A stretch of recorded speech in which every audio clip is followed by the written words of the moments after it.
Chief justice of Pakistan ने judicial commission के दो इजलास जो है वो तलब कर लिए हैं। पहला इजलास जो है वो 6 दिसंबर को होगा, जबकि दूसरा इजलास जो है वो 14 दिसंबर को होगा। ये जुडिशल कमीशन के इजलास जो है वो इंतहाई अहम समझे जा रहे हैं, क्योंकि चारों सूबाई हाई कोर्ट्स के अंदर जो है वो काफी बड़ी तादाद में जो है वो जजेस की अपॉइंटमेंट जो है वो एजेंडे पे शामिल है।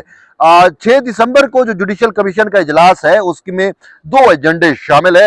एक तो सिंध हाई कोर्ट में जो है वो जजेस की अपॉइंटमेंट होनी है। तकरीबन 13 एडिशनल जजेस जो है वो सिंध हाई कोर्ट में अपॉइंट किए जाएंगे। उसके साथ साथ जो है वो दूसरा अहम मामला ये है कि कॉन्स्टिट्यूशनल बेंच जो है उसमें भी एक जज की अपॉइंटमेंट होगी या उसकी नामजदगी जो है वो की जाएगी।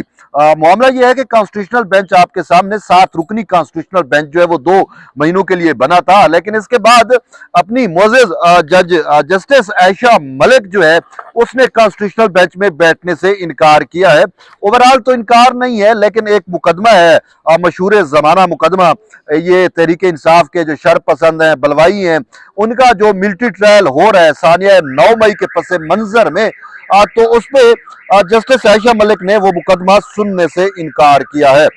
जस्टिस आयशा मलिक का कहना है कि चूंकि ये जो मरकजी मामला था, मरकजी केस था, वो केस जो है वो सुन चुकी है, उस पर अपनी राय जो है वो दे चुकी है, तो इसी वजह से अब मुनासिब नहीं है कि वो अपील के मामले पर भी बैठे, तो इसी वजह से उन्होंने इनकार किया। तो अब उनकी जगह पे है एक और एडिशनल जज, एक और जो है वो कॉन्स्टिट्यूशनल जज जो है वो अपॉइंट किया जाएगा। तो इस हवाले से जस्टिस शाहिद बिलाल का जो है वो नाम ज़ेरे गौर है।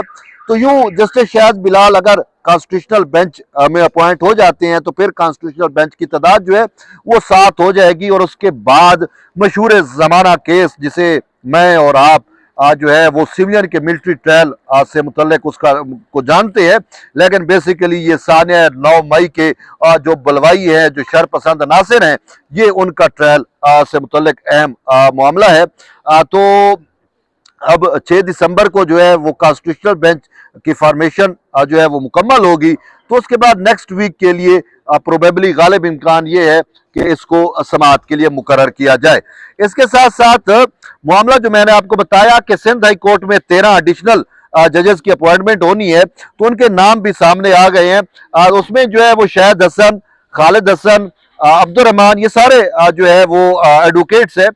रफीक अहमद, अमामा नूर, उस्मान अली, मोहम्मद उमर, मंसूर अली, प्रकाश कुमार, जिशान अब्दुल्ला, मोहम्मद जिशान, मोहम्मद जाफिर और निसार अहमद के नाम जो है इन पे गौर किया जाएगा, और यूं 13 एडिशनल जजेस जो है वो सिंध हाई कोर्ट में जो है वो अपॉइंट किए जाएंगे। इसके साथ साथ एक और अहम मामला जो है वो ये है कि बलूचिस्तान, खैबर पख्तूनख्वा और लाहौर, इन में भी जजेस की अपॉइंटमेंट होनी है। यानी बलूचिस्तान हाई कोर्ट में 4 वकला को जो है वो एडिशनल जज बलूचिस्तान हाई कोर्ट मुकर्रर किया जाएगा। उनके नाम ये बताए जा रहे हैं कि जी एडवोकेट मोहम्मद आसिफ हैं, एडवोकेट जहूर अहमद है, और एडवोकेट मोहम्मद अफजल है, और इसके बाद एडवोकेट मोहम्मद अनवर के नाम जो है इन पे गौर किया जाएगा। इसके साथ साथ पेशावर हाई कोर्ट में जो है वो 3 एडिशनल जजेस और 6 जो है वो वकला जो है उनके नामों पे गौर किया जाएगा। और ये जो 3 एडिशनल जज हैं ये बेसिकली डिस्ट्रिक्ट सेशन जज हैं। पेशावर हाई कोर्ट के लिए जो है वो डिस्ट्रिक्ट सेशन जज जो है वो कलीमुल्लाह है, डिस्ट्रिक्ट सेशन जज फरुख हमीद है, और इसके साथ साथ इनामुल्लाह खान, ये 3 है। और इसके साथ जो एडवोकेट्स हैं उनमें जो है वो जवाद एहसानुल्लाह, सलाहुद्दीन और सादिक अली के जो है वो नाम पे जो है वो गौर होगा।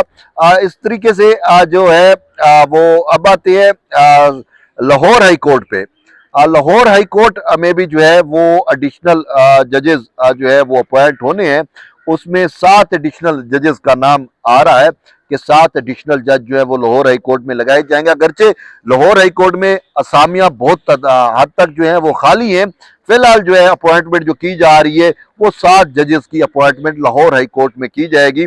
और इसमें जो नाम बताए जा रहे हैं यानी कि 7 एडिशनल जजेस में, उनमें एडवोकेट मोहम्मद सदीक आवान है, और अली मसूद का नाम शामिल है, एडवोकेट हसन नवाज मखदूम है, इसके साथ साथ एडवोकेट आमिर अजम मलिक साहब हैं, और उसके बाद एडवोकेट जियाउर रहमान और मोहम्मद जवाद जफर का नाम आ रहा है, और इसके साथ साथ एडवोकेट अवैस खालिद का नाम भी जो है वो एजेंडे पे शामिल है।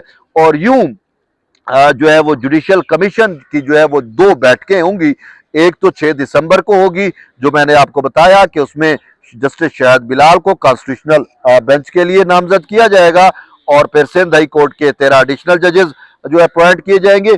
और फिर जो अहम बैठक है वो दूसरी बैठक 14 दिसंबर को होगी, जिसमें Lahore high court, Peshawar high court और बलूचिस्तान हाई कोर्ट में जो है वो जजेस की अपॉइंटमेंट जो है वो की जाएगी। तो इस वजह से ये अपॉइंटमेंट इंतहाई अहम है, और मैंने आपको नाम भी बता दिए कि इन मोस्टली इसमें जो है वो एडवोकेट्स ही हैं। तो उनको लाहौर हाई कोर्ट में, पिशावर हाई कोर्ट में, बलूचिस्तान हाई कोर्ट में और इवन सिंध हाई कोर्ट के अंदर जो है वो उनको अपॉइंट जो है वो किया जाएगा। और इसके साथ साथ जो है वो काफ़ी हद तक जो मुकदमात का फ्लो है इन मोअज़्ज़ज़ हाई कोर्ट्स के ऊपर, वो जो है उनमें काफ़ी कमी देखने को मिलेगी। और यही वजह है कि ये पेंडेंसी बड़े अरसे से आ रही थी, यानी कि इनकी तैनातियाँ जो हैं वो ज़ेर अल्तवा थी, क्योंकि पहले जो है वो जुडिशियल पॉलिटिक्स बड़े अरूज पे थी, और हर चीफ जस्टिस के चाहता था कि मेरे जज हूँ, और फिर जो सीनियर जजेस थे वो कहते थे कि हमारे जजेस हूँ। तो बहुत ज़्यादा मामलात थे, और उस टाइम जजेस के दरमियान एक हमें जो है वो एक चपकलिश भी नज़र आ रही थी, जिसकी वजह से बर वक्त इनकी अपॉइंटमेंट नहीं हो सकी। लेकिन अब चीफ जस्टिस याया खान अफरीदी ने जो है वो ये जुडिशियल कमीशन के इजलास जो है तलब किए हैं। तो अब इससे जो है वो ये इम्कान है कि जो मुअज़्ज़ज़ हाई कोर्ट्स हैं उनमें जो पेंडेंसी है वो काफ़ी हद तक कम होगी। मैं अगर आपको बताऊं कि जब से ये चीफ जस्टिस याया खान अफरीदी आए हैं, इन्होंने सुप्रीम कोर्ट में भी ज़ेर अल्तवा केसेस की तादाद को बड़ी हद तक कम किया है। कल जो सुप्रीम कोर्ट की जानिब से डाटा जारी किया गया था उसके मुताबिक पहले 60,000 से ज्यादा केसेस थे, अब वो केसेस जो है उनको जो अर्जेंट बेसिस पे सुना गया, और इवन के कॉन्स्टिट्यूशनल बेंच जो है ये भी डबल काम कर रहा है कि पहले तो वो सुबह 9:30 बजे से लेकर जो है वो 11 बजे तक कॉन्स्टिट्यूशनल मैटर वो सुने जाते हैं, और कॉन्स्टिट्यूशनल बेंच बैठता है, कॉन्स्टिट्यूशनल जो काज लिस्ट होती है उसके मुताबिक वो मुकदमा सुनता है, और फिर 11:30 बजे वक्फा होता है, और 11:30 बजे जो है उसके बाद जो है वो फिर रेगुलर बेंचेस में ये जजेस कॉन्स्टिट्यूशनल बेंचेस के बैठ जाते हैं, और उनकी मेन मकसद, मेन मुद्दा, मेन मंशा यही है कि सुप्रीम कोर्ट में जो ज़ेर अल्तवा केसेस हैं उनका बोझ कम किया जाए। लेकिन यहाँ पे एक मामला जो है वो बड़ा अहम है जो मैं डिस्कस करना चाहूँगा, वो ये है कि देखें मेरी चीफ जस्टिस याया खान अफरीदी से ये इल्तमास है कि ठीक है, आप जो है वो पुराने मुकदमात और ज़ेर अल्तवा मुकदमात और वो मुकदमात जो सुप्रीम कोर्ट पे बोझ बने हुए हैं उनको सुने, तरजीहाती बुनियादों पे सुने। और ये तो खुद वो जस्टिस मंसूर अली शाह ने कहा कि जी पहले 3 माह में ये सुनना चाहिए, 6 महीने ये सुनना चाहिए ताकि पेंडेंसी खत्म हो। लेकिन इस पेंडेंसी खत्म करने की जो धुन इन जजेस के ऊपर सवार है उसमें कहीं ना कहीं बहुत ज्यादा नुकसान भी हो रहा है। वो ये है कि जस्टिस जो है वो मुकम्मल नहीं हो रहा। मैं उसकी आपको एक मिसाल देता हूं कि ये सुप्रीम कोर्ट है, सुप्रीम कोर्ट में जो है वो तमाम हाई कोर्ट से के मुकदमात आते हैं, और बहुत सारे ऐसे मुकदमात होते हैं जो अर्जेंस यानी कि अर्जेंट मैटर्स होते हैं। मैं आपको उसकी मिसाल देता हूं कि जैसे लोअर कोर्ट्स के अंदर ट्रायल्स चल रहे होते हैं। अब उन ट्रायल्स में जो है वो बड़ा लिमिटेड टाइम होता है, 30 दिन में 50 दिन में जो है वो ट्रायल कंप्लीट होना होता है। अब अगर लोअर कोर्ट का कोई जज जो है वो अगर उस ट्रायल में जो जाब्ते के तहत जो तरीकाकार है उसको प्रोसीजर को फॉलो नहीं कर रहा, मैं आपको जो है वो एक हकीकतन मिसाल देता हूं। ये मॉडल कोर्ट है हैदराबाद की।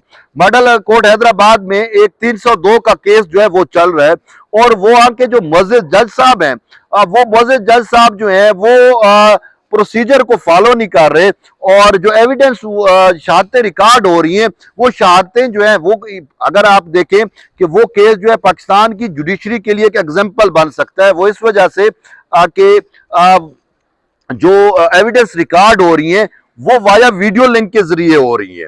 इस्लामाबाद की जो ई कोर्ट है, यहां से जो है वो एविडेंस रिकॉर्ड होती है मॉडल कोर्ट हैदराबाद में। ठीक है, ई कोर्ट के जरिए इस्लामाबाद की वो होती है और उसमें तो आपके पास ऑडियो वीडियो सब कुछ होता है। अब जिसकी जो है वो स्टेटमेंट रिकॉर्ड हो रही है, उसने कहा वो कत्ल के केस में जो है वो विटनेस है, उनकी ये अपील थी, उनकी ये इस्तदा थी कि जज साहब आप जो रिकॉर्ड कर रहे हैं तो खुदारा आप ये बात माने कि मुझे वो जो मेरा आपने वो रिकॉर्ड किया है स्टेटमेंट, मुझे पढ़ के सुनाया जाए। तो जज साहब ने कहा मेरे पास इतना टाइम नहीं है कि मैं आपको पढ़ के सुनाऊं। तो उन्होंने कहा ये तो सारा कुछ रिकॉर्ड हो रहा है, तो आप रिकॉर्डिंग ही मुझे सुना दे। तो जज साहब ने नहीं सुनाया, वो चली गई हाई कोर्ट में कि ये मेरा राइट है, मुझे पता तो चले जज ने लिखा क्या है। अच्छा, जो उन्होंने फाइल निकलवाई, जो उसने बोला विटनेस ने, वो चीजें उसने शामिल ही नहीं की, जज ने अपनी मर्जी से शामिल कर ली। अच्छा, ये भी एक चीज रिकॉर्ड पे होती है कि जो विटनेस होता है उसकी जबान जो है वो उसको भी मद्देनजर रखा जाता है कि वो उर्दू में बोल रही है, सिंधी में है, किस जबान में है, और जज जो है वो किस जबान में लिख रहा है। तो ये चीजें बड़ी अहम समझी जाती हैं। लेकिन उस मुअज़्ज़ज़ जज साहब ने इन सारी चीजों को जो है बाईपास किया, तो मामला चला गया सिंध हाई कोर्ट में। सिंध हाई कोर्ट ने भी जो है वो उसको एज सच इंटरटेन नहीं किया। तो अब वो मामला आया हुआ है यहाँ पे सुप्रीम कोर्ट में, और 1.5 महीना तकरीबन हो गया।